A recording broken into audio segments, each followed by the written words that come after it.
Pierre Bourdieu, vous êtes sociologue, professeur au Collège de France. Pour vous interroger aujourd'hui, Pascal Casanova de France Culture et Miguel Benassayac, qui est l'auteur de la critique du bonheur aux éditions de la Découverte.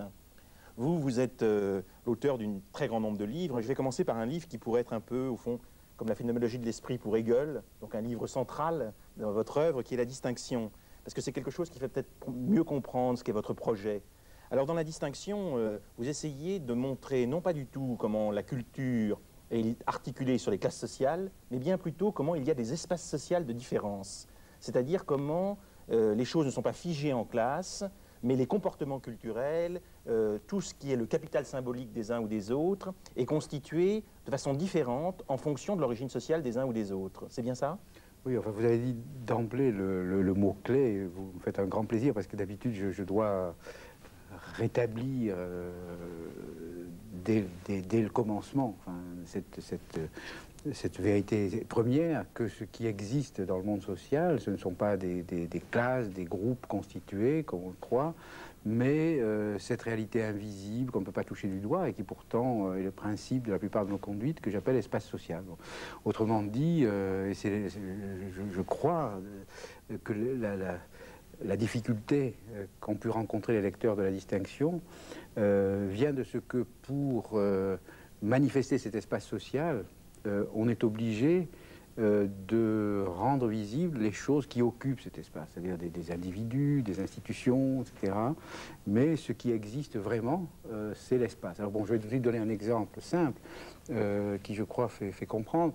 J'ai analysé dans un de mes livres ce que j'appelle les stratégies de condescendance. Bon, c'est-à-dire, c'est un exemple un peu grossier, inventé, parce que les exemples trop vrais sont toujours douloureux.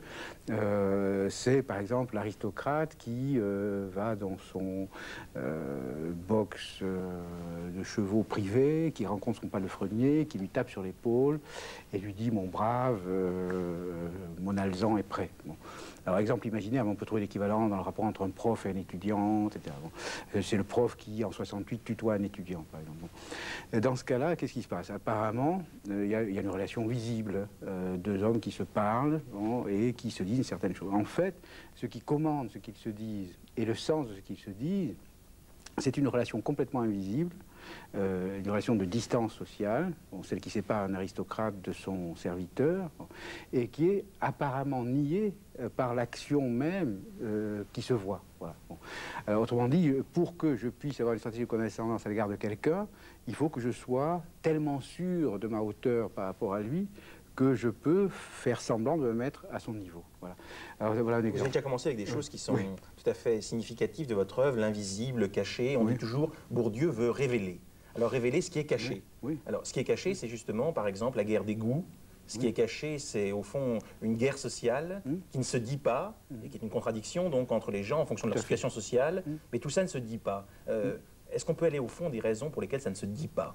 Oui, alors vous avez dit deux mots, encore une fois, qui me font plaisir. Vous avez dit révéler, dévoiler, et non pas dénoncer. Bon, ça c'est très important, parce qu'on pense que dévoiler, c'est dénoncer. Et un des problèmes, c'est qu'effectivement, les choses que la sociologie dévoile sont soit implicites, soit refoulées. Et le simple fait de les dévoiler a un effet de dénonciation. Et ceux qui lisent ou entendent parler de ce qui est dévoilé sont atteints dans des choses souvent très, très profondes, qui ne veulent pas savoir. Pas seulement qu'ils ne veulent pas qu'on sache, qu'ils ne veulent pas savoir. Et du coup, ils mettent dans l'intention du sociologue quelque chose qui n'y est pas, c'est une intention de dénonciation. Alors en disant dévoilement, déjà je pense que vous avez fait un pas très important dans la direction de ce que doit être la vérité de mon travail. Alors cela dit, en quoi consiste ce travail de dévoilement? Enfin, il consiste à mettre au jour... bon, c'était une des intentions traditionnelles de la philosophie, mettre au jour des choses que d'une certaine façon tout le monde sait, mais à un niveau de profondeur où on ne va plus chercher. Bon, c'est-à-dire, moi je pourrais employer, pour faire comprendre ce que j'ai à dire en sociologie, la parabole de Socrate et du petit esclave. Je pense que très souvent, le sociologue est quelqu'un qui, au prix d'un travail, d'enquête, d'interrogation, en utilisant des moyens, des techniques modernes, enfin, bon, quelqu'un qui accouche les autres de quelque chose qu'ils savent sans le savoir, tout en le sachant. Voilà.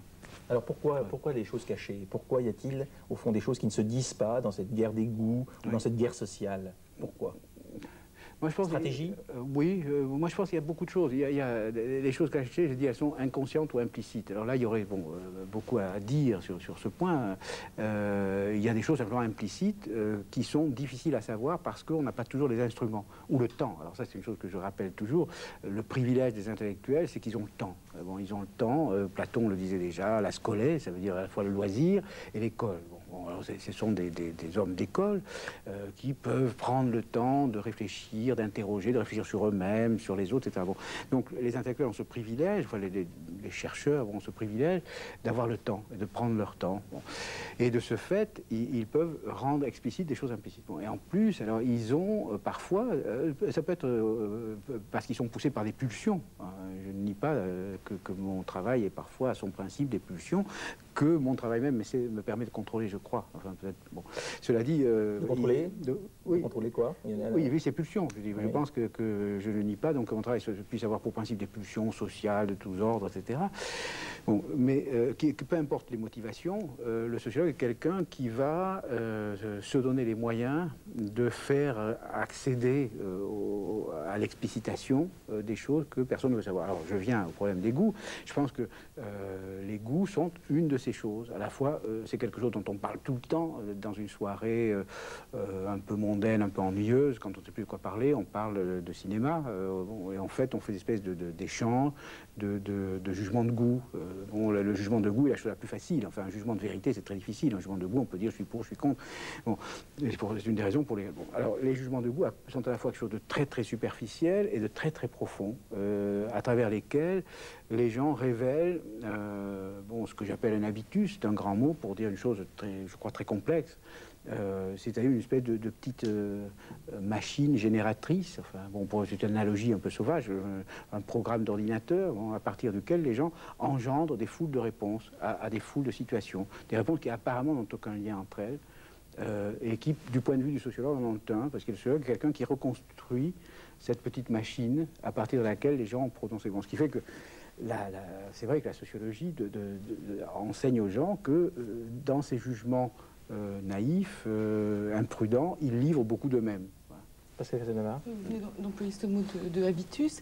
Et si on a un propos comme ça un petit peu explicatif au début sur votre œuvre, c'est vrai que c'est la grande innovation que vous avez apportée à la sociologie, c'est l'habitus, c'est-à-dire que si on pouvait dire les choses comme ça, peut-être on avait l'habitude de considérer que ce qu'on appelle les acteurs ou les agents sociaux sont contraints par des contraintes du monde extérieur, et que vous avez introduit l'habitus, c'est-à-dire ce que vous appelez l'intériorité de l'extériorité ou l'extériorité de l'intériorité, c'est-à-dire qu'on a à ce point intégrer des contraintes sociales, qu'on les prend pour des éléments de liberté. C'est ça que vous avez, expliqué pour l'habitude. Oui, je pense que ce que vous dites est tout à fait vrai. Une des contributions que j'ai apportées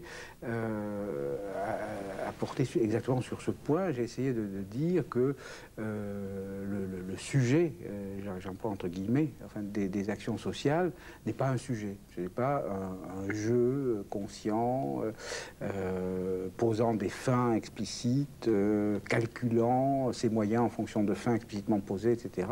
n'est pas un acteur rationnel. Bon. Alors, ce qui ne veut pas dire que c'est un mécanisme qui répond automatiquement comme une machine à des stimuli extérieurs. Bon, c'est ce que j'appelle donc un habitus, c'est-à-dire une histoire incorporée, c'est une histoire faite corps, une histoire qui est inscrite dans le cerveau, mais aussi dans les plis du corps, dans les gestes, dans la manière de parler, dans les accents, dans les prononciations, dans les tics, dans tout ce que nous sommes. Alors c'est cette histoire incorporée et le principe à partir duquel nous répondons. Vous votre intérêt pour le goût qui oui, voilà, alors le goût, voilà, c'est une incarnation. Voilà, c'est une incarnation. Alors, bon, donc, c'est une notion qui a une vertu théorique, enfin, enfin, dont la vertu théorique principale, selon moi, hein, c'est toujours bizarre de se commenter comme ça, enfin, bon, et d'échapper à toute une série d'alternatives que nous avons intériorisées, qui font partie de notre habitus cultivé. Nous sommes tous passés par des classes de philosophie, souvent mauvaises, etc. Alors on a intériorisé liberté, déterminisme, bon, ce sont ces couples d'opposition qui font florès dans les discussions intellectuelles à Paris. Bon, elles sont éternelles parce qu'on peut les réveiller éternellement. Bon, alors moi, une grosse partie de mon travail m'a amené à détruire ces alternatives. Alors, l'habitus, on voit à la fois, oui, c'est tout à fait déterminé en un sens, puisque c'est le produit de l'histoire et qu'on peut en décrire la genèse. On peut dire ça a été façonné de telle et telle façon, et en même temps, c'est générateur de liberté. C'est-à-dire, si vous à partir d'un habitus, vous pouvez improviser, mais dans certaines limites. Vous avez une marge formidable d'improvisation dans certaines limites. Pierre Bourdieu, vous montrez que l'arbitraire des goûts est finalement légitimé par une instance qui est l'instance sociale, qui est très hiérarchisée. Et au fond, est-ce qu'à travers la distinction, comme à travers finalement beaucoup de vos livres, est-ce que ce n'est pas une généalogie de la domination sociale que vous voulez faire? Essayez de nous expliquer comment s'organise la domination sociale, qu'il y a des hiérarchies, et surtout qu'il y a l'exercice d'un pouvoir, et d'un pouvoir contraignant de certains sur d'autres, et que ce pouvoir, on en cache les fonctionnements, les modes de fonctionnement. Oui, alors ce pouvoir, justement, lorsque les gens, les philosophes, parlent de pouvoir, ils cherchent le pouvoir quelque part. Enfin, ils pensent toujours à l'état, des lieux où le pouvoir est incarné, alors que c'est tout à fait naïf, enfin, du point de vue d'une sociologie moderne. Enfin, bon, le pouvoir est un espace, c'est insaisissable, il est partout et nulle part, ce qui ne veut pas dire qu'il n'est pas plutôt en certains endroits qu'en d'autres. Enfin, dans une structure, il y a des lieux centraux. Et donc, faire une généalogie, comme vous dites, de la domination, c'est chercher le pouvoir à la fois dans des mécanismes sociaux qui produisent des structures et aussi dans la tête des individus. Alors ça, je pense que c'est peut-être, enfin, ce que je pense le plus important, ce que j'ai fait, c'est de dire que nous sommes, à travers cet habitus, à travers cette histoire incorporée, nous sommes toujours exposés à être complices des contraintes qui s'exercent sur nous. C'est-à-dire nous sommes toujours exposés à collaborer à notre propre domination. Alors, je prends un exemple simple, qui est celui du féminisme. Bon, une des faiblesses de toutes les luttes, une des maladies infantiles, enfin de toutes les luttes contre les formes symboliques de domination. Je pense que mon travail, un des centres de mon travail, c'est d'analyser les fondements des formes symboliques de domination, de la violence symbolique, du pouvoir symbolique. Bon, le pouvoir de type colonial, le pouvoir de type domination culturelle, le pouvoir de type masculinité. Bon, ce sont des pouvoirs qui ont en commun de s'exercer en quelque sorte de structure à structure. Ce sont des structures objectives qui sont dans les institutions, dans la structure des salaires, dans le rapport de force coloniale, dans la structure du pouvoir universitaire, etc., et qui sont en même temps dans la tête des agents. Bon. Et les agents, comment dire, ces structures très souvent ne peuvent fonctionner qu'avec la complicité d'agents qui ont intériorisé les structures selon lesquelles le monde est organisé. Bon, alors l'exemple des luttes féministes, enfin, bon, je veux dire, toutes ces luttes symboliques commencent toujours par une dénonciation que j'appelle objectiviste, c'est-à-dire on dénonce les formes objectivées de la domination parce qu'elles se voient, parce qu'on peut les toucher, on dit ah bah l'État, etc. Bon, et bien on oublie que l'État n'agit qu'avec ce qu'il a mis de lui-même dans notre cerveau. Donc, que donc il y a une sorte de psychanalyse de l'esprit humain qui est la condition d'une lutte organisée. Disons, une lutte politique organisée commence par soi-même. Enfin, bon. Alors Pierre Bourdieu, vous êtes au fait de l'université, puisque vous dites tout à l'heure que vous étiez au Collège de France, et pourtant, finalement, vous vous êtes centré dans la plupart de vos livres, je pense, ce par quoi ça a commencé, les héritiers, c'était sur le système scolaire, et dans quelles conditions, au fond, le système scolaire reflète les privilèges de certains vis-à-vis de la scolarité. Les héritiers, la reproduction, Homo academicus, la noblesse d'État, c'est-à-dire les grandes écoles, ou l'université. Vous êtes attaché pourtant à essayer de voir les dysfonctionnements de l'université, ou plutôt les fonctionnements de l'université, c'est-à-dire comment ça fonctionne et comment un certain nombre de privilèges sont fécondés par l'institution elle-même. Alors ça vous met dans une situation bizarre, parce qu'à la fois vous analysez l'université, et en même temps vous en faites partie, et vous êtes au fait de l'université. Et alors vous montrez comment ça fonctionne. Est-ce que vous n'êtes pas gêné d'être à la fois sujet et objet de votre enquête, de votre travail? Non, pas du tout. Je dirais presque au contraire. Enfin, parce que je pense d'abord, il faudrait analyser tout à fait en détail. C'est une question qui demanderait des heures de réponse. C'est une bonne question. En fait, je suis au fait de ma position marginale, le Collège de France étant un lieu où, comme je le dis dans le mot académicus, on a toujours placé des hérétiques. Bon, c'est un lieu de consécration pour hérétiques, qui en général ont été combattus depuis la création. Le Collège de France est construit contre la Sorbonne. Bon, donc il y a là une vieille structure qui se réactive, c'est un exemple. Bon. Mais ceci, la chose importante, et peut-être pas là, on peut revenir, c'est pas tout pour esquiver la question sur ma personne, mais je voudrais d'abord dire ce qui me paraît important, pourquoi le système d'enseignement sur lequel j'ai travaillé à partir, comme je disais tout à l'heure, disons de pulsions éthico-politiques, pourquoi le système d'enseignement m'est apparu, à mesure que je le connaissais mieux, comme l'institution centrale des sociétés modernes. Bon, je pense que bon, pour dire les choses de manière très, très simple, un petit peu simpliste, il y a deux grands principes de domination dans les sociétés modernes, bon, le capital économique d'un côté et ce que j'ai appelé le capital culturel. Bon, et le capital culturel a des propriétés très bizarres, entre autres, il a la propriété d'être partiellement incorporé, c'est-à-dire il est en partie dans notre tête et par exemple il meurt avec nous, il n'est pas transmissible et littéralement on ne passe pas son capital directement sous forme d'un chèque à son fils, on le lui transmet de manière beaucoup plus diffuse par le discours, etc. etc. Bon. Alors ce capital culturel a toutes sortes de propriétés et dans les sociétés modernes, enfin des États-Unis au Japon, en passant par les pays de l'Est, etc., le capital culturel est devenu le principe fondamental de la domination, enfin fondamental, disons, un des principes fondamentaux, à côté du capital économique. Bon, et il y a des situations dans lesquelles il devient même le principe de domination dominant. Bon, je pense le cas du Japon est très intéressant, pour des raisons historiques, enfin après 1945, le Japon a fait une sorte de rupture avec le passé, s'est blanchi, etc. Bon, et bon, a donc mis un certain nombre de barrières à la transmission de l'héritage économique. Bon. Et du coup, tous les intérêts de reproduction, ce que j'appelle les stratégies de reproduction, hein, passe par le capital culturel. Passe par le capital culturel. Bon. Et le capital culturel devient une des voies déterminantes de la reproduction. C'est pourquoi étudier l'éducation, c'est pas étudier, c'est pas une spécialité parmi d'autres, c'est étudier, je crois, ce qu'il y a de plus spécifique dans la reproduction du capital symbolique. Voilà. Voilà. Miguel Benasayag. Alors, je voulais intervenir un tout petit peu par rapport à ce qui était traité ici depuis le début. On se dit, bon, voilà le Lucien Goldman de la sociologie, hein, c'est-à-dire c'est pas un scoop de dire ça. Hein, c'est-à-dire, il y a l'habitus, mais l'habitus, attention, dit Pierre Bourdieu, attention, ce n'est pas la structure. Bon, par exemple, dans ce que vous avez décrit de l'habitus, bien entendu, c'est la description exacte de la structure. Il n'y a pas un élément de plus ni de moins. Mais Pierre Bourdieu dit, il y a le sujet. Et dès qu'on essaye justement de parler de phénoménologie, alors chez Pierre Bourdieu, il dit pas de sujet.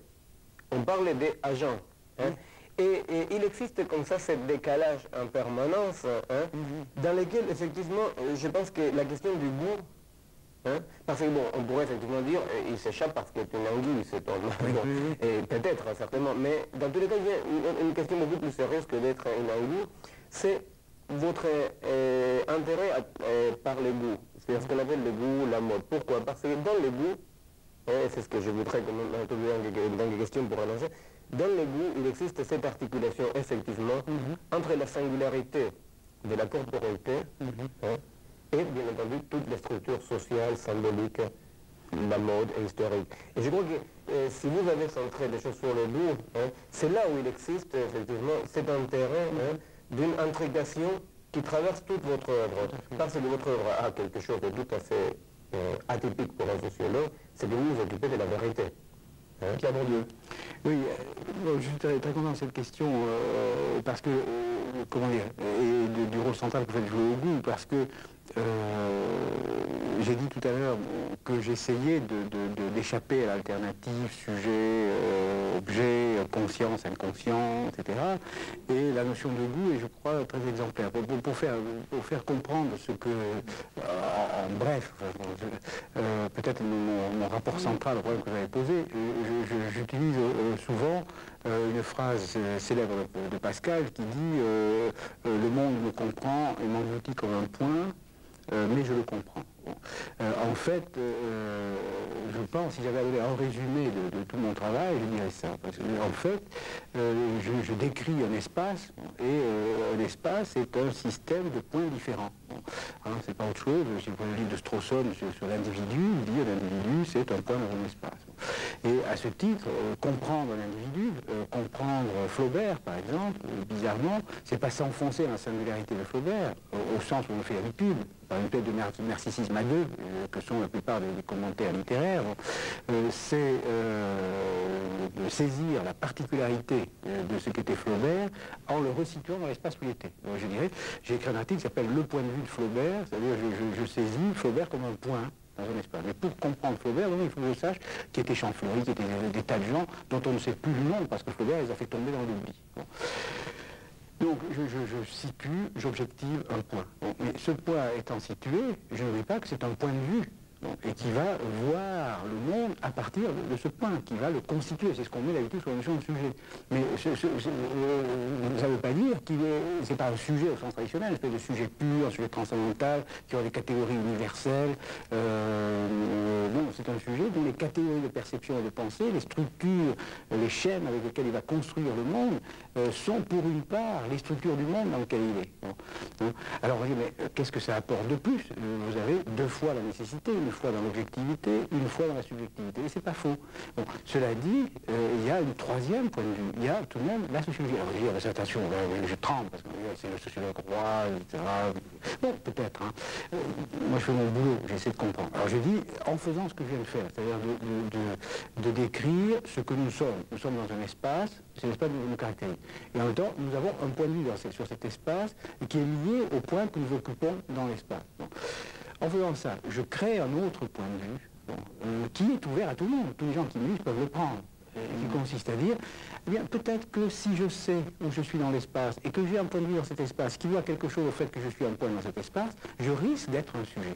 Voilà. Pierre Bourdieu, il y a un problème. Oui, est-ce que vous n'êtes pas en même temps, du point de vue du sociologue Roy, justement en faisant le troisième point de vue, Rancière avait fait contre vous une attaque assez forte à ce sujet en disant au fond, s'il y a le point de vue du sociologue Roy, l'individu ne peut pas échapper à la critique du sociologue.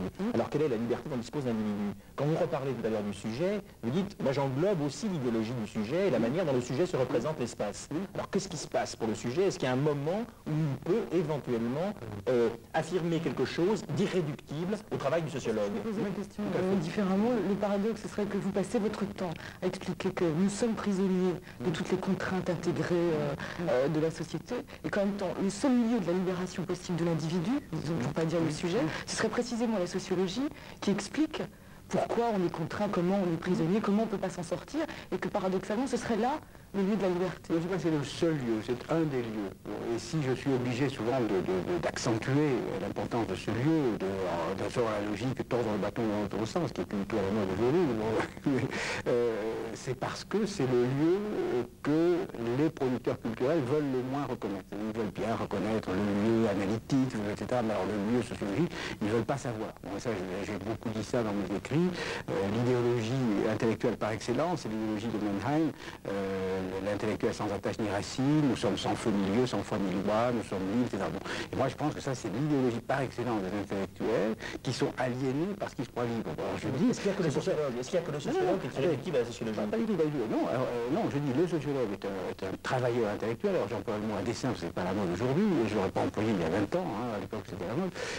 C'est quelqu'un qui fait un boulot au service de tout le monde et qui essaie, avec des outils modernes, difficiles à maîtriser. Alors ça c'est une chose qu'on oublie, que la sociologie a fait des progrès absolument formidables, au point que c'est difficile pour un seul homme aujourd'hui de totaliser toutes les techniques mathématiques, statistiques, etc., qui sont à la disposition d'un sociologue, en utilisant un capital de savoir, de connaissances, un mode de production très très moderne, auprès duquel la plupart des intellectuels qui écrivent entre autres sur le sociologue, sont des artisans périmés. Hein. Non, je suis désolé, mais une part énorme des critiques qui me sont faites viennent d'ailleurs. Voilà. D'ailleurs, hein, c'est un petit artisan qui critique une grande surface. Vous voyez, bon, avec Et alors, pourquoi pas? Ah non, mais il n'y a rien de mal à ça. Pourquoi pas? Non, mais il faut aussi que je le dise. On peut être du côté des petits artisans, non? Oui, tout à fait. Mais il faut aussi que je puisse dire, qu'il y a des motivations des petits artisans qui ne sont pas toutes pures, bon, qui défendent une épicerie. Oui, voilà, qui défendent une épicerie. Bon, alors. Ah, voilà contre les épiciers. Ça, c'est nouveau, ça. Ah oui, vous arrivez à me faire dire des choses. Non, non, non. Il y a quelque chose quand même, c'est-à-dire que, bon, c'est tout à votre honneur, c'est-à-dire, et quand on vous lit, en cherchant cette question, la question que relève Antoine Spire sur la liberté, effectivement, qui est une question centrale dans votre œuvre. Bon, effectivement, il y a quelque chose que vous dites clairement par rapport à la rationalité. C'est-à-dire la rationalité, elle est dans l'histoire, comme tout pour vous, elle est dans l'histoire, mais quand même, il y a une invariance de cette rationalité. Or, aujourd'hui, pour penser dans des termes qui dépassent non pas seulement la logique formelle, mais la logique dialectique aussi, et qui arrive à une logique paradoxale, effectivement, Pierre Bourdieu est quelqu'un qui est assez d'avant-garde là-dessus, parce que vous avez parlé des probabilités par rapport à la liberté, hein, une probabilité, j'imagine, pascalienne, mais dans tous les cas, il y a la notion de hasard, hein, pour tous ceux qui vous attaquent en tant que déterministes, devrait quand même les titiller un tout petit peu, parce que... Mais, par contre, la question concrètement, ça c'est pour... non, c'est un hommage, mais c'est vrai que je crois que... Bon, il est compliqué d'attaquer quelqu'un en tant que déterministe quand il met au centre la notion de probabilité. Il me semble plutôt un contresens. Par contre, je crois qu'il y a un élément comme ça, hegelien cette fois-ci, ou lacanien, c'est l'idée de Spaltung, l'idée de division du sujet. Je crois qu'on peut comprendre cette double contrainte à laquelle vous faites référence en permanence si on accède à cette notion de sujet en tant que divisé. Par contre, alors maintenant la question. Vous parlez du sociologue travailleur social. Moi, ça me semble une notion tout à fait adéquate. Et bon, comme en dévoilant des vérités. Bon, ce mot-là, la vérité, je pense qu'il a dû vous faire pas mal d'ennemis dans votre domaine, hein, parce que, bon...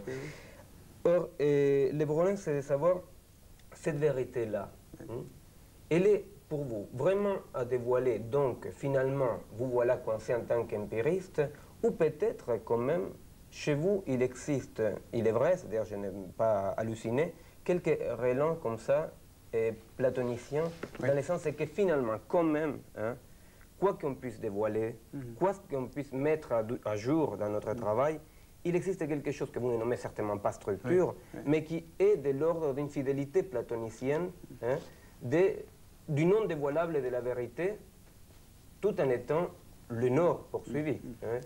Oui, voilà, là on est sur un problème tout à fait central, hein, et je suis ravi de l'entendre poser en ces termes, parce que d'habitude, ce qu'on dit aux sociologues, enfin, ce qui suppose enfin, une image désolante des problèmes que peut se poser le sociologue, ce qu'on lui dit, bon, vous objectivez toutes les autres manières de penser, donc vous objectivez la vôtre, donc vous n'avez pas droit à la notion de vérité. Bon.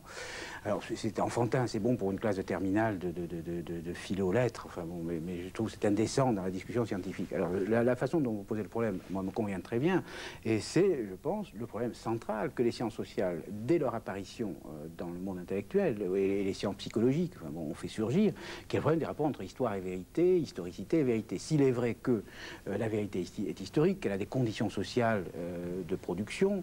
Bon, est-ce qu'il y a une vérité? Bon, alors, dit comme ça, c'est déjà un petit peu mieux que la question ordinaire. Bon. Et c'est un problème que se sont posés à la fois des philosophes, comme Wittgenstein, hein, qui se pose le problème de la transcendance des vérités mathématiques. Est-ce qu'on peut fonder les vérités mathématiques autrement que par une espèce de diktat, d'absolutisme platonicien? Autrement dit, est-ce qu'on peut échapper au relativisme auquel le sociologue et toutes les sciences sociales se condamnent, autrement qu'en posant une fois pour toutes soit un sujet transcendantal, soit des vérités et des valeurs éternelles, bon, irréductibles aux conditions historiques de leur émergence, bon, qui ne sont plus à ce moment-là que des accidents. Bon. Alors moi, je pense que oui. Je pense que oui. Alors l'originalité, me semble-t-il, de mon travail, c'est de prendre au sérieux le problème de la vérité et de l'historicité. Et je dis, je crois que la sociologie peut répondre positivement, par une réponse scientifique, à la question de la vérité. Alors ça a l'air très arrogant, hein. C'est pour ça que je marque un temps pour faire voir, c'est au cirque qu'on fait boum boum boum, un pareil cas, on fait un roulement de tambour. Alors je vais dire ça en 2 mots. Hein. Moi, je pense que la sociologie permet de décrire les conditions sociales dans lesquelles s'instaurent des univers où, pour triompher, quelles que soient les raisons qui font chercher le triomphe, il faut avoir raison. Bon, il faut avoir des raisons. Alors je prends un exemple simple. Un monde mathématique, c'est un univers où on peut être mu par des pulsions. On veut être le premier, on va avoir le prix et la médaille Fields, on veut tuer son collègue, on veut le tuer symboliquement, bien sûr, parce qu'on ne peut pas le tuer. Bon, si on veut tuer, il faut quoi? Il faut inventer un théorème, il faut inventer une réfutation. On est obligé, pour gagner, de se plier aux lois du milieu, enfin, bon, qui exigent des formes, des contraintes, de la cohérence, de la logique, une forme de discussion, on ne peut pas dire n'importe quoi, etc. Bon.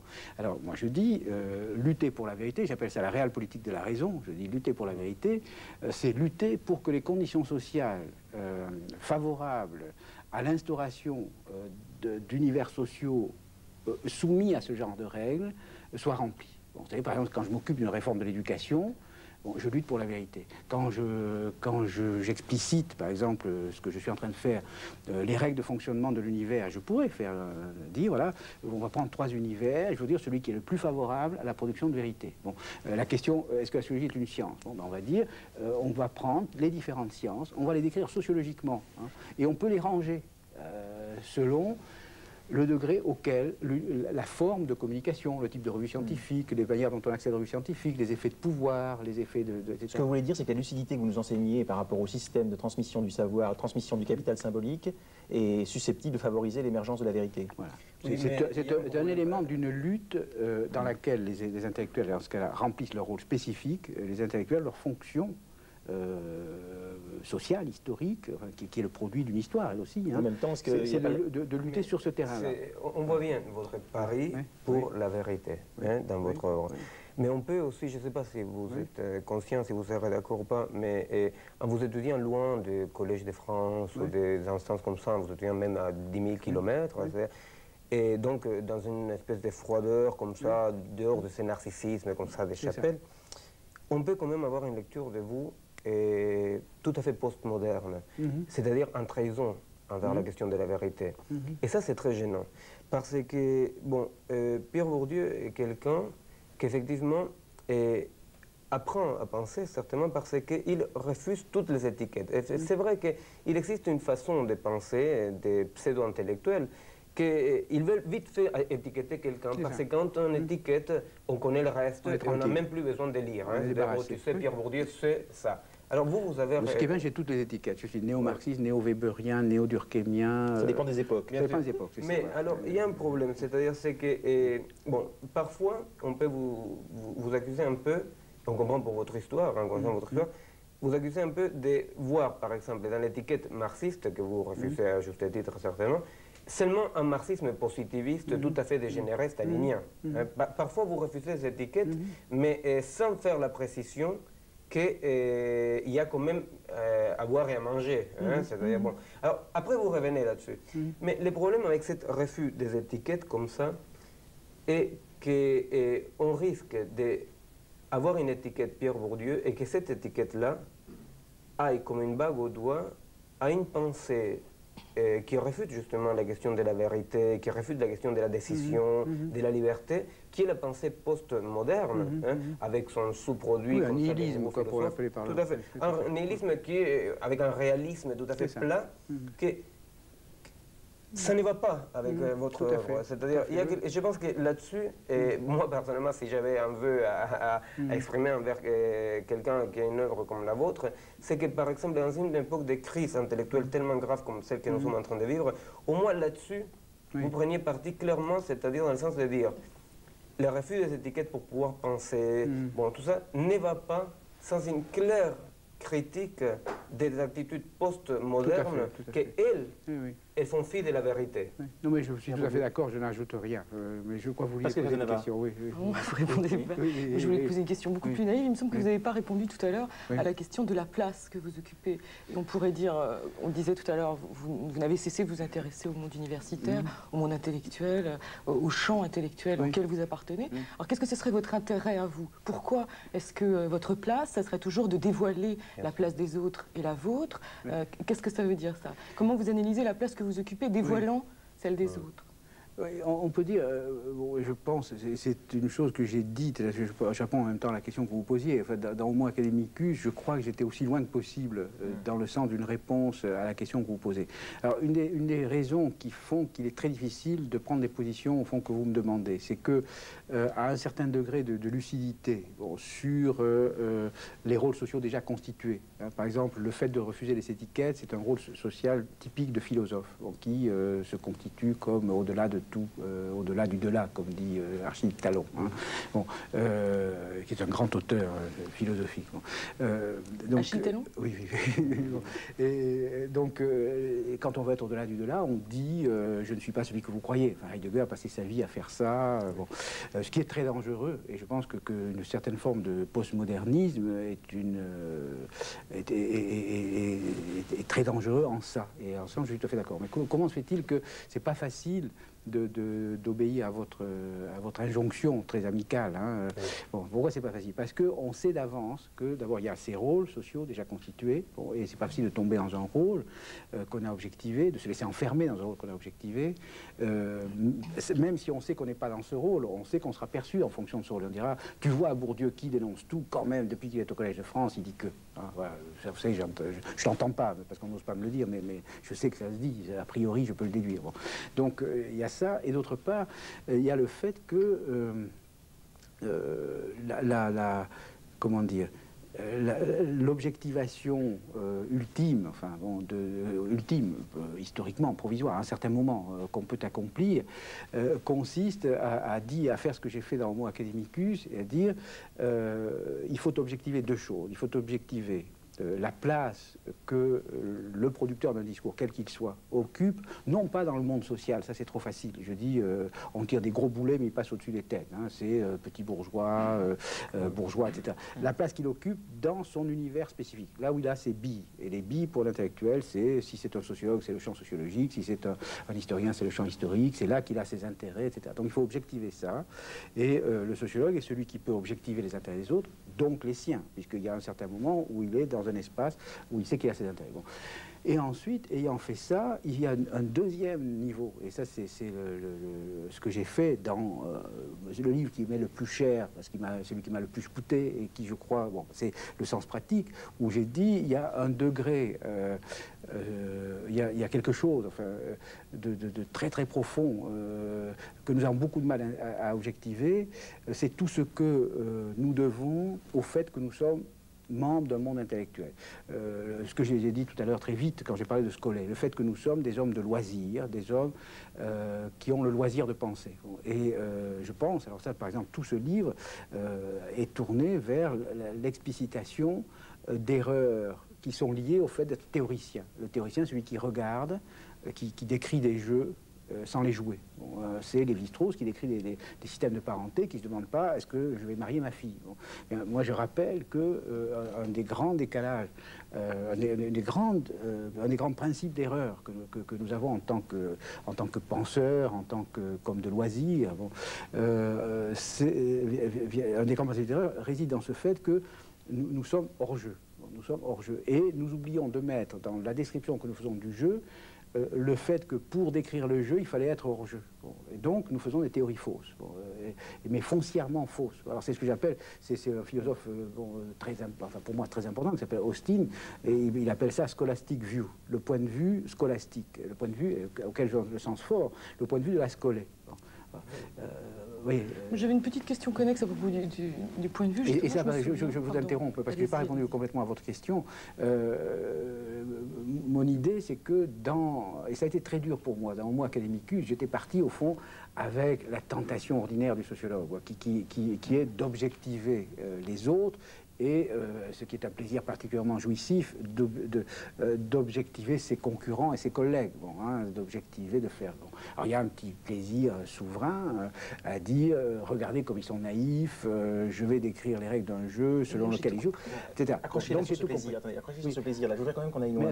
Si vous avez ce plaisir, si vous avez ce plaisir quand même, est-ce qu'il n'y a pas un problème? Est-ce qu'eux aussi n'ont pas un plaisir dont vous ne rendez pas compte, et qui est qui va plus loin que le plaisir de vaincre l'autre au moment de la concurrence, qui va plus loin loin que le narcissisme de la stratégie individuelle culturelle, qui est autre chose. Vous-même, analysez-vous un instant là, faisons de la psychanalyse sauvage. Hein, et ce plaisir là, dont vous venez de parler, je suis content que vous venez de parler de mon plaisir. Alors, allons, il y a autre chose derrière. Est-ce qu'il n'y a que de la stratégie universitaire? Non, pas du tout. Vous n'en avez plus besoin. Non, pas du tout. Qu'est-ce qu'il y a d'autre? Qu'est-ce qu'il y a d'autre? La recherche de la vérité? Qu'est-ce qu'il y a d'autre? Non, je pourrais répondre. La réponse classique, ça serait de dire l'amour de la vérité. Ça. Bon, mais ça, j'ai plus droit à aucune réponse classique. Pour ça, je suis dans une position très difficile. Après tout ce que j'ai écrit, j'ai plus droit. D'où le fait que très souvent, je suis condamné au silence.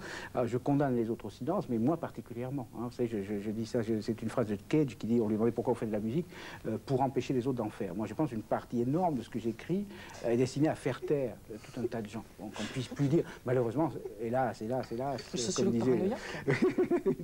non, mais je m'amuse. Malheureusement, évidemment, ça retombe sur moi. Dès que je suis... Allons-y, répondez.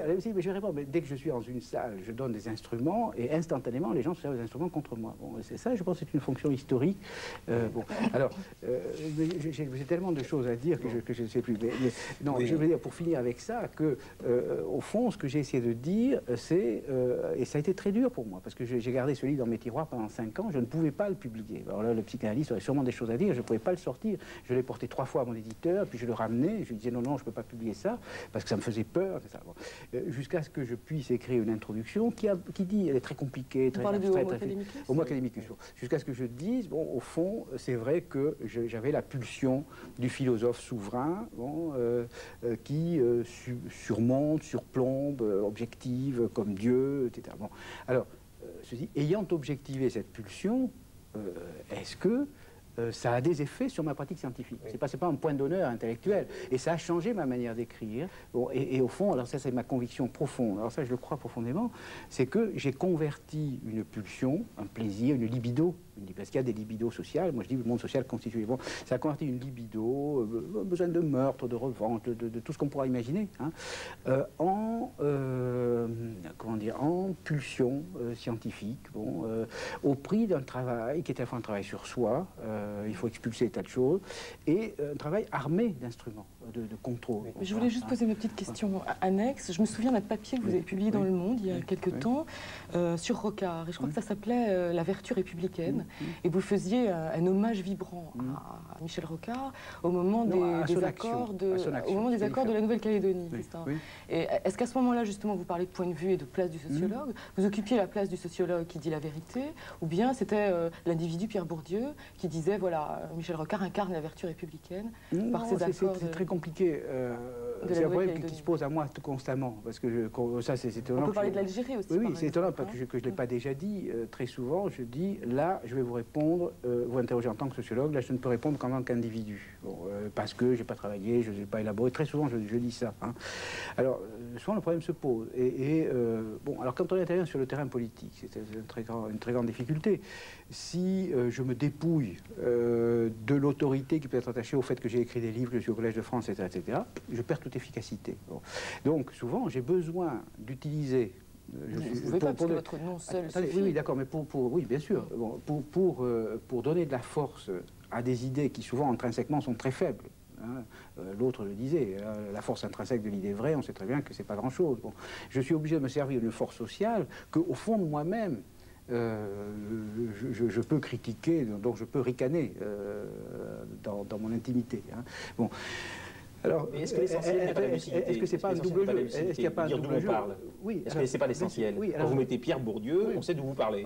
Oui, inévitablement. C'est-à-dire, on peut se servir de ce que j'ai écrit pour savoir d'où je parle. Et là, je peux dire, parce que c'est une question que j'ai l'air d'avoir esquivée, je pense qu'il y a dans mon travail tout ce que je peux dire sur les déterminants sociaux de mon travail. Bon, je peux pas en dire plus. Et ça y est, alors c'est pas en première personne, mais il suffit de prendre la catégorie, de dire, bon, Dieu, il sort de là, il a fait ça, il a fait ça, il a fait ça, pour composer une sociologie. Alors, ce qui m'empêche de le dire de manière, bon, c'est qu'il y a des rôles narcissiques, exhibitionnistes, où on me dit le lieu d'où je parle. Alors, ça me plaît pas du tout.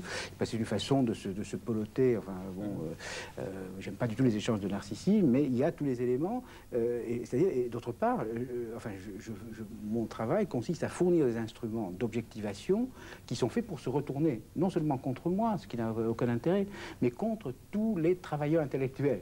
Bon, et au fond, alors là, si j'ai une contribution, mon originalité par rapport au classique, par exemple, ça a été par rapport à Marx, à Durkheim, à Weber, etc., bon, ça a été de retourner la sociologie contre le sociologue, ce qui n'avait jamais, et contre, ce qui n'avait jamais été fait avant. Bon, alors limite, anti-intellectualisme. Est-ce qu'il n'y a pas le risque d'anti-intellectualisme? Oui, tout à fait, il y a un risque. Alors bon, ça fait partie de ce travail sur moi-même que j'ai dû faire. Je pense que dans mes pulsions originaires, il y a une forme d'anti-intellectualisme, d'exaspération devant l'exhibitionnisme intellectuel, le narcissisme intellectuel, l'irresponsabilité intellectuelle. Bon, et je dis souvent aux intellectuels qu'ils se surestiment individuellement et qu'ils se sous-estiment collectivement. Bon. Donc il y a tout ça. Bon, et mon travail, enfin, mon travail, alors là on peut le prendre au sens de la psychanalyste, hein, de la psychanalyse, mon travail a consisté, ça n'a pas été toujours facile pour moi, à sublimer ou à reconvertir enfin, cette pulsion anti-intellectualiste dont je comprends de mieux en mieux le principe, bon, en motivation, oui, je réponds à la question que vous posiez tout à l'heure, enfin, en raison de vivre, voilà, en raison de vivre, de travailler, d'être enfin, bon, je ne sais pas comment dire, quelqu'un qui contribue un petit peu à donner aux hommes des instruments de libération. Voilà, moi, je me vois comme ça. Alors que les gens qui parlent liberté, liberté, liberté, c'est des personnages de théâtre qui disent marchons, marchons, marchons, et qui restent sur place. Impératif numéro 1, la lucidité. En fait, ce que nous proposez, oui, c'est la lucidité sur les stratégies des intellectuels, sur les champs dans lesquels nous sommes. Oui. Que nous devons connaître, inventorier, pour comprendre finalement ce qui nous motive lorsque nous parlons. Oui, bon. Non, il y a un mot-clé que je vais, pour illustrer ce que vous dites, c'est un mot que j'ai, bon, le mot illusio que j'emploie. Souvent, on parle latin, c'est pas pour le plaisir, c'est pour couper avec des mots ordinaires qui occultent ce qu'ils nomment. Hein. Bon, alors c'est une fausse étymologie qui est employée par Huizinga dans son livre Homo Ludens et qui consiste à dire que tout joueur, enfin quiconque est engagé dans un jeu, a un rapport d'illusio, c'est-à-dire qu'il est pris au jeu. Bon, au fond, jouer à un jeu, c'est accepter tacitement, hein, c'est pas par un contrat, que le jeu en vaut la chandelle. Bon, je joue, donc je dis, sans avoir besoin de le dire, que ça vaut la peine de jouer.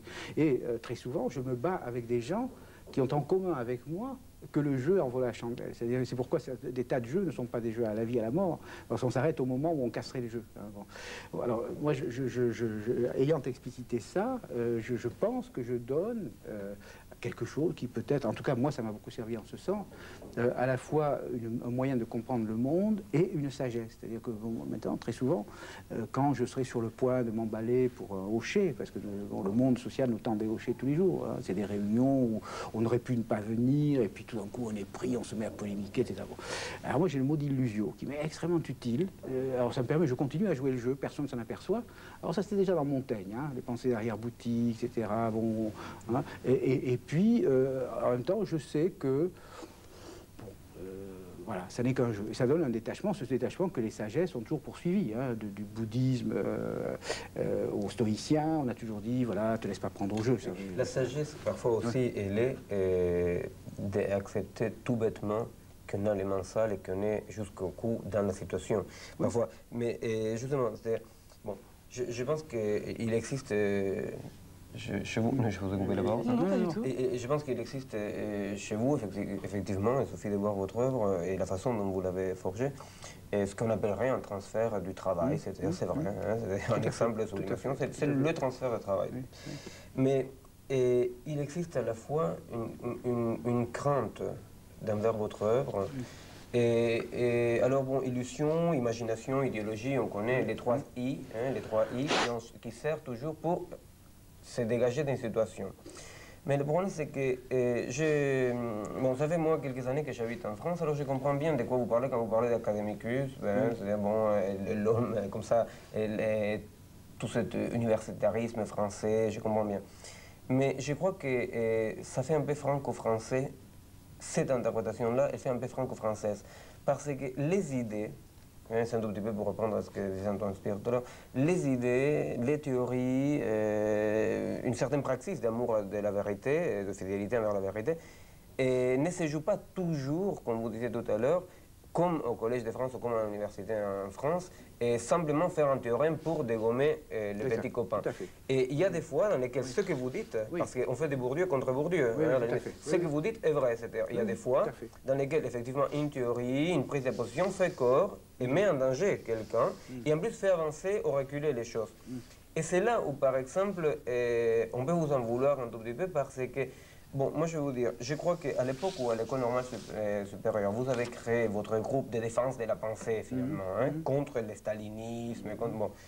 Et votre stratégie de dénonciation des étiquettes était effectivement une stratégie de liberté claire et nette, et dans laquelle vous étiez absolument dans la situation, et je ne pense pas que le mot illusio ait pu vous enlever en quoi que ce soit de vos responsabilités que vous avez eu le courage de prendre.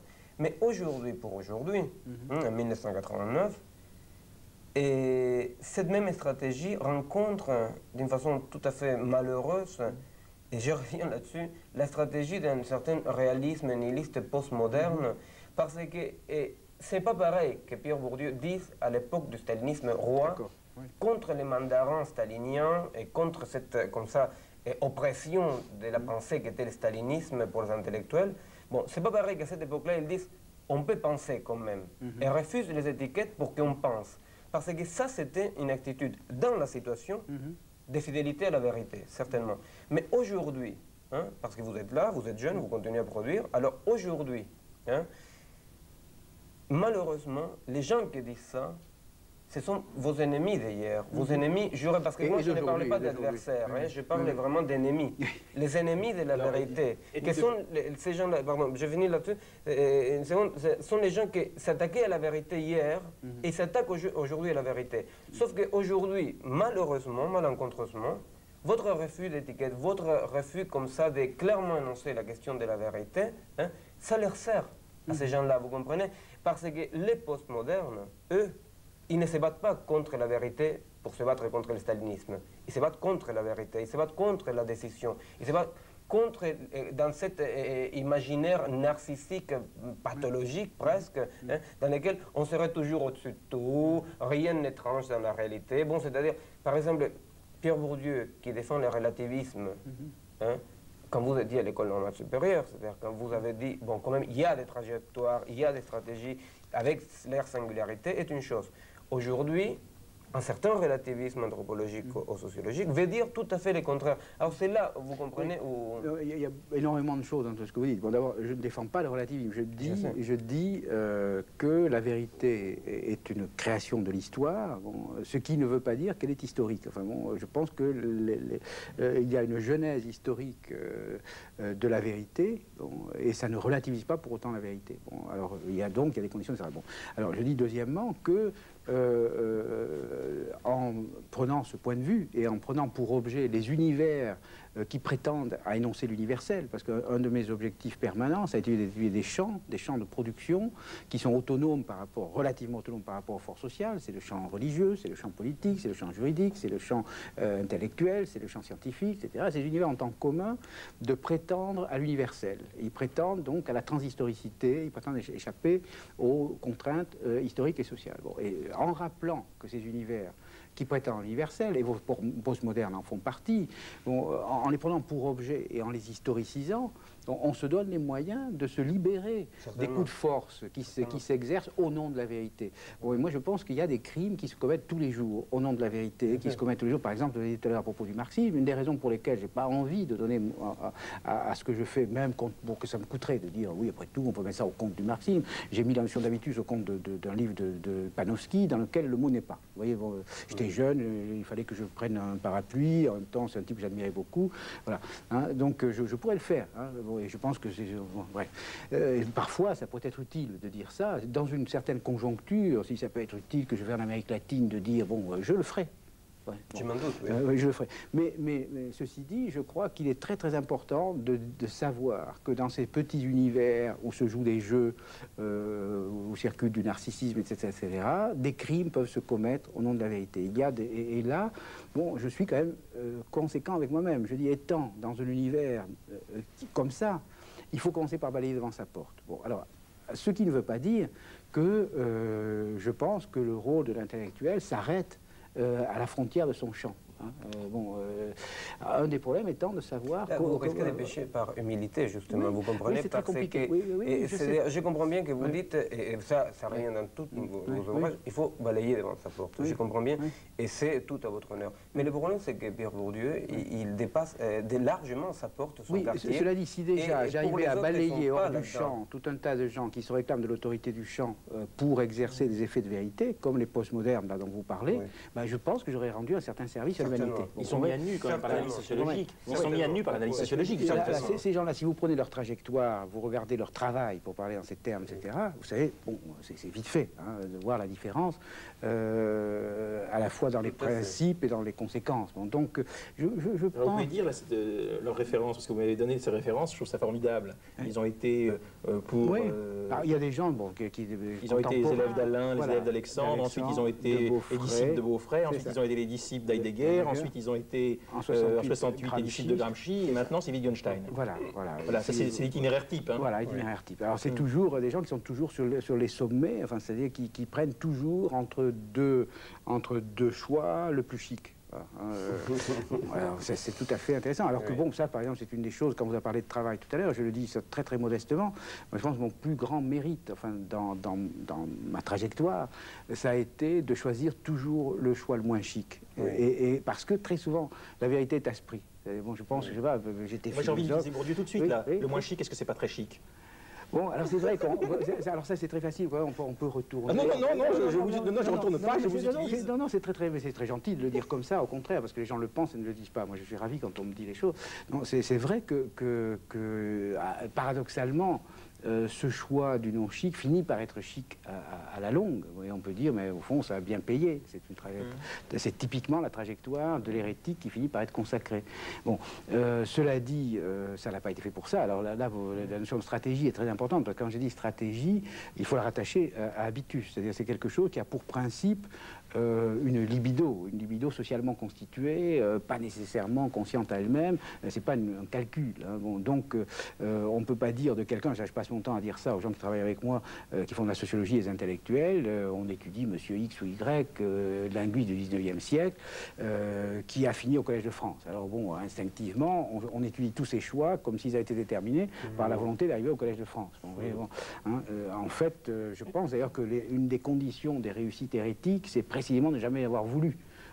Bon, parce qu'il y a des tas de lieux sociaux dans lesquels on demande aux gens d'avoir au moins l'air désintéressé. Ça, c'était une des choses amusantes. Enfin, bon, bref, il y aurait le milieu artistique est comme ça. Hein. Il me semble que depuis le début, on parle comme ça en sous-main de psychanalyse et que vous ne cessez d'employer un vocabulaire psychanalytique. Vous parliez tout à l'heure de transfert de travail et dans vos livres, on retrouve la libido, la vérité refoulée, etc.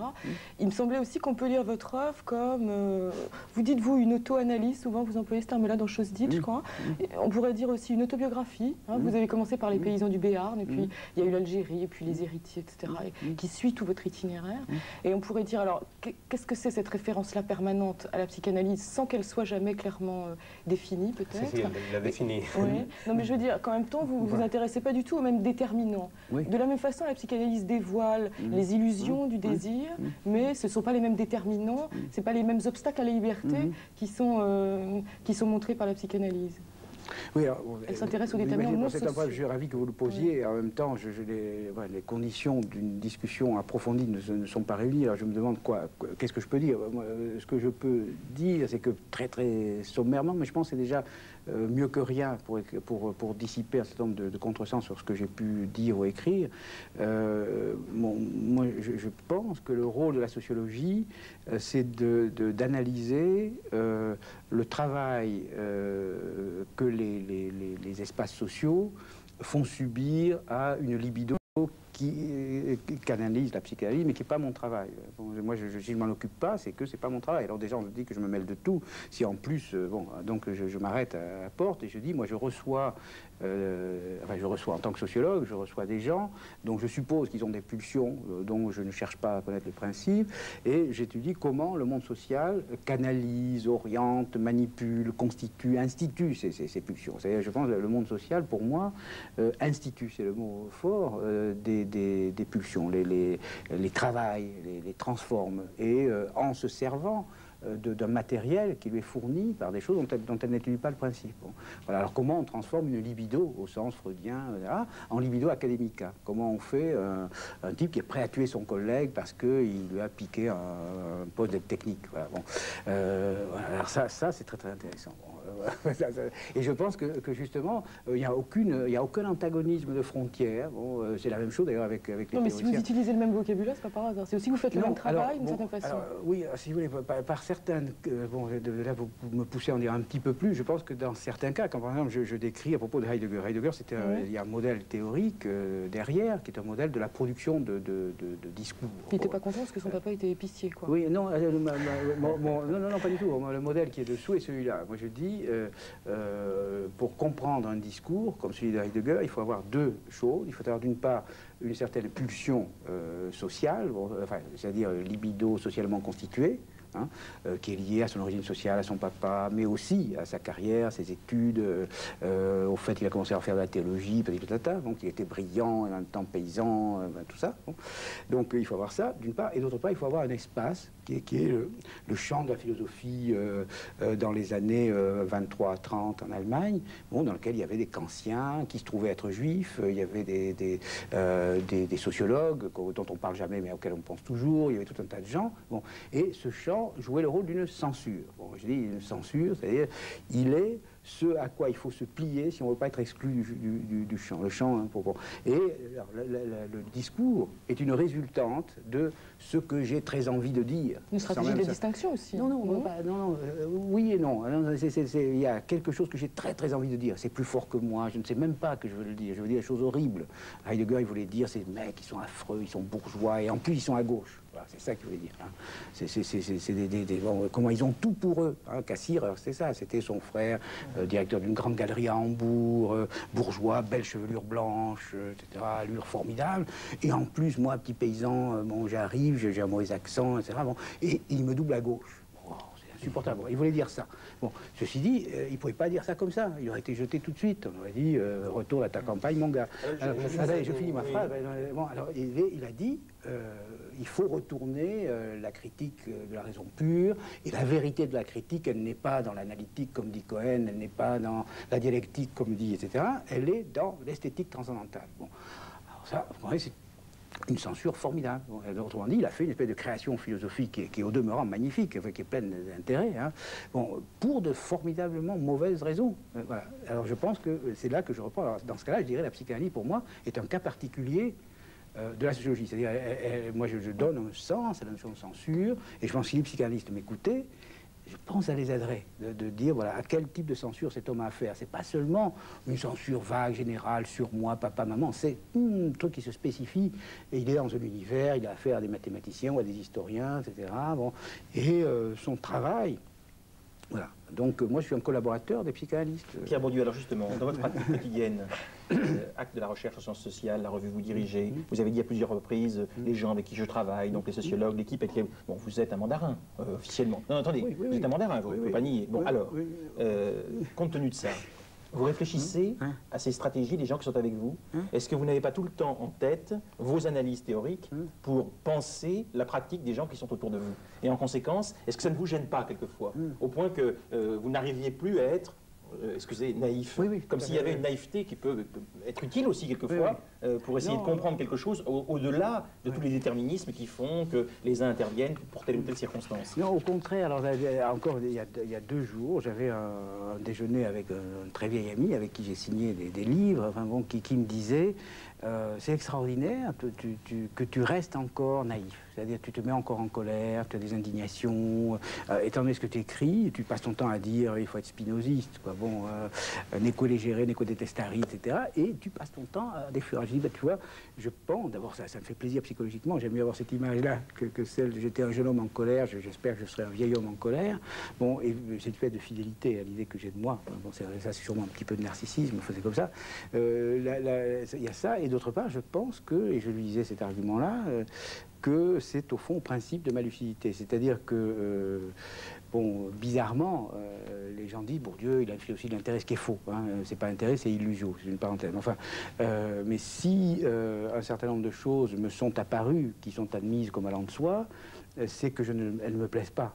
Si le monde intellectuel m'apparaît dans tout ce qu'il a de mercantile, de mercenaires, de trafic de compte-rendu, trafic d'influence, enfin des renvois d'ascenseurs, enfin, si tout ça me débecte, enfin, pour dire les choses comme elles sont, pour des raisons obscures, bon, c'est sans doute pour ça que je suis lucide. Autrement dit, les gens qui diraient il a une philosophie cynique, donc il est cynique, enfin, c'est le monde à l'envers. De même que je dis ça à propos de Goffman, c'est plus facile de le dire pour moi. Goffman, qui est un des grands dévoileurs, enfin, devant l'Internet, qui a fait un travail formidable, enfin, bon, de dévoilement de l'infiniment petit des relations humaines, etc., était un type qui passait pour méchant. Moi, je le trouvais adorable. Hein, il passait pour méchant, pour cruel, pour ça. Bon. Et simplement, c'était un type qui souffrait affreusement du monde social, bon, pour qui le monde social est quelque chose de très dur à vivre. Bon, voilà, moi c'est un peu vrai. Alors si le monde social m'est supportable, c'est parce que je peux m'indigner. Je pense que si je m'indignais plus, j'en crèverais souvent. Voilà. Là, j'ai fait des confidences. Là, je crois qu'il y a quelque chose, oui, très courtement, il y a quelque chose que les Kleiniens appellent un rapport d'objet, qui est ce qui risque parfois de vous trahir dans les lectures qu'on fait de votre œuvre. Parce que, bon, il y a tous les côtés croustillants, c'est-à-dire, voilà, un mandarin qui critique les mandarines, c'est parfait, c'est très bien, bon. Mais ce qu'il y a là comme ce stratus, quelque chose quand même de très intéressant, c'est quand même les rapports d'objets. C'est-à-dire, bon, l'objet, bon, finalement, pour ce que vous disiez, c'est-à-dire, bon, Heidegger, finalement, son papa était épicier. Alors, une fois qu'on fait cette analyse, la psychologisant, effectivement, de la trajectoire dans laquelle il y a tout le côté croustillant, ce qui ne reste plus, c'est l'objet. Parce que Heidegger, bon, malgré, au-delà de cette trajectoire, est quelqu'un qui développe, comme personne jusque-là, l'ontologie de la présence. Et ce qui est foncièrement réactionnaire, philosophiquement réactionnaire, hein, c'est une ontologie de la présence restaurationniste. Bon, une ontologie restaurationniste, systématiquement, que soit appliquée à un modèle stalinien, que soit appliquée à un modèle nazi, ou nationaliste quelconque, systématiquement, ça donne des pratiques hein, réactionnaires et qui vont s'attaquer quand même au sujet dans sa liberté. Alors, il y a ces rapports d'objets comme ça qui risquent de vous trahir parfois parce que, j'entends bien, c'est-à-dire que ce que vous faites, c'est, dès l'analyse de ces rapports narcissiques, vous faites votre objet. Mais le problème, c'est que c'est tellement croustillant hein, qu'on risque parfois d'oublier que vraiment vous êtes dans un rapport d'objet. Hein. Vous expliquez les transferts de travail d'une façon magistrale, c'est-à-dire effectivement, il y a ça qui nous pousse et qui nous mène à quoi? Mais nous mène justement à s'en foutre un tout petit peu du narcissisme. C'est-à-dire le rapport d'objet hein, ou les transferts de travail, c'est quand finalement on peut s'occuper d'un objet. C'est-à-dire qu'on dit, bon, je m'oublie. Hein, mais là, il y a quand même quelque chose... Oui, mais là, je pense que je vais arriver à répondre à la question qu'on va me poser, parce qu'elle est très importante. Il y a une forme de perversion postmoderne là, bon, qui s'est beaucoup développée aux États-Unis, et moi j'appelle ça le radicalisme de campus. C'est des gens qui sont dans des lieux merveilleux, ces endroits comme le campus de Princeton ou même de Chicago. On a un énorme ghetto à côté, on ne le voit pas, etc. Bon. Et alors il s'est développé une espèce de radicalisme nihiliste très semblable à celui des années 30 en Allemagne. Bon, mutatis mutandis, hein, il ne faut pas me faire dire quand même des noms. Alors ces gens se sont servis d'une forme de critique, ils font une espèce de melting pot théorique, ils prennent un peu de Foucault, un peu de Derrida, même peut-être un peu de Bourdieu parfois. Bon. Ils viennent m'interviewer, ils croient que je vais dire, et puis je leur dis, mais c'est la connerie tout ce que vous me racontez là. Bon. Alors ils sont très étonnés, ils me disent, ah non, on ne publiera pas l'interview. Bon. Alors ces gens, il y en a deux comme ça qui ont écrit un truc sur l'écriture anthropologique, où ils disent, bon, tout est dans le regard, rien n'est vrai, tout est permis, etc. Bon.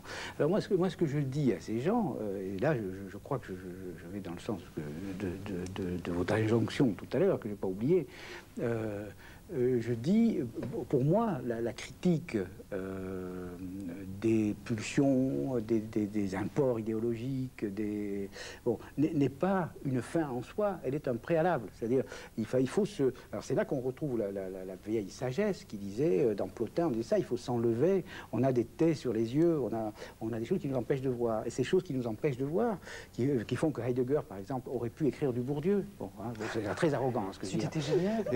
C'est très arrogant, mais c'est pour emmerder ceux qui m'opposent bêtement à Heidegger. Bon, c'est pas du narcissisme, bon, c'est presque le contraire. Bon, Heidegger donc aurait pu se servir de ces pulsions pour faire un travail qui lui aurait permis de faire une ontologie fondatrice au fond, d'une science du monde social. Et moi, j'ai des tas de choses non écrites, hein, en particulier une théorie de la temporalité. Mes premiers travaux étaient sur la temporalité, etc. Bon, qui s'inspire, pas qui s'inspire, enfin, qui prend comme point de départ Heidegger. Une question Oui, donc là-dessus, oui, justement, et avant qu'on le Bien. Bon, bien sûr que j'aurais pu défendre l'épicerie et parler des discours métapsychanalytiques que vous avez, parce que aussi vous avez collé l'étiquette sur certains psychanalystes que bon, c'est l'international, disons, bon, la majorité, je vais bien admettre, la psychanalyse américaine, mais bien entendu que cette étiquette-là, je la récuse au nom de pas mal d'analystes qui ne sont pas dans l'illusion, imagination, suggestion. Bon, mais bref, ça c'est pour dire quand même un mot de ce qu'on ne peut pas dire. Et, par contre, bon, dans ce que vous venez de dire, justement, il existe dans cette ontologie de la présence, cette ontologie réactionnaire, il existe donc justement la motivation, l'intentionnalité, hein, qui peut-être fait la décision dans une stratégie et qui va au-delà d'un narcissisme, qui détermine des fidélités, qui sont, bon, la question que vous posez, c'est-à-dire par rapport à qu'est-ce qui vous fait courir, c'est-à-dire quelle est votre fidélité au-delà du narcissisme. Hein, moi, je crois, enfin bon, je redis la chose, je pense que ce que un chercheur, enfin bon, moi je mets du côté des chercheurs, aussi bien les philosophes que les sociologues, enfin, que les psychanalystes, que les historiens, etc., ce qu'un chercheur doit sacrifier avant tout, enfin ce qu'il doit abandonner, c'est exactement ce que la sagesse demande d'abandonner, c'est toutes les adhésions, les adhérences narcissiques. Bon, c'est-à-dire qu'en fait, faire de la sociologie, comme j'essaie de la faire, c'est une destruction permanente. Alors, moi, je pense que une de mes vertus, c'est bizarre, parce que là, je parle de moi, etc., donc j'ai l'air de contredire, mais une de mes vertus majeures, c'est qu'au fond, j'ai pas tellement besoin de narcissisme. J'ai pas besoin de gratification narcissique, au contraire. Si on me fait des compliments, si on me dit des trucs, aussitôt ça me gêne, j'ai envie de partir, j'ai l'impression que ça s'adresse à quelqu'un d'autre, je crois qu'on se trompe. Non, vraiment, hein, je suis très, très, très mal à l'aise, et je vis très, très, très bien sans narcissisme. Alors, j'ai besoin de sympathie, d'affection, mais j'ai pas besoin d'admiration, j'ai pas besoin de... Bon. Et en plus, le travail que je peux faire en permanence, enfin, bon, sur le narcissisme des autres, sur les pulsions narcissiques, etc., bon, me donne des armes pour être en état de vigilance à l'égard de ça. Et je pense donc que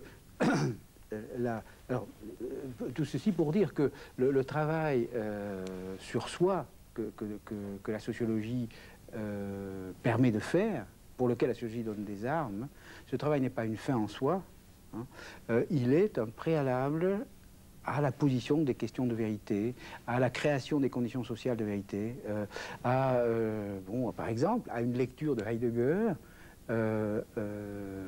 cumulative. Disons, moi je pense que je peux, grâce à la sociologie, me servir de manière non éclectique, non académique, non narcissique, de Wittgenstein, d'Austin, de Heidegger, de Cassirer, etc., d'un tas de Marx, de Weber, de Durkheim, etc.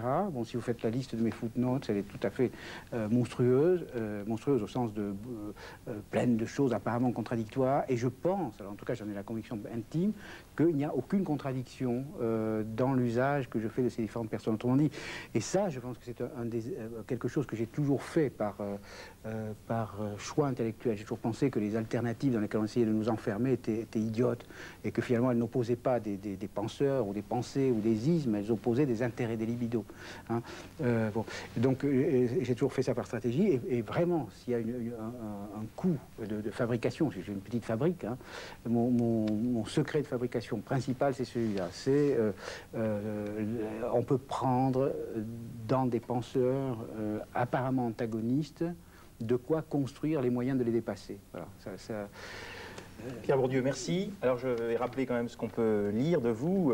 D'abord, je voudrais dire donc la distinction, puisque j'ai dit en commençant que c'était votre livre clé. Je ne sais pas si vous partagez ce point de vue, mais en tout cas, Homo Academicus, alors la noblesse d'État et les héritiers, qui sont au fond une suite du travail sur les structures culturelles et la transmission du savoir et du capital culturel. Et puis alors ce livre théorique dont vous avez parlé tout à l'heure, qui s'appelle donc Le sens pratique, aux éditions de Minuit.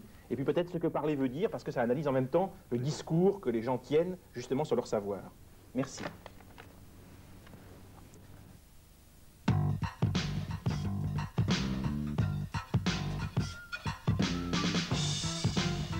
Délétable.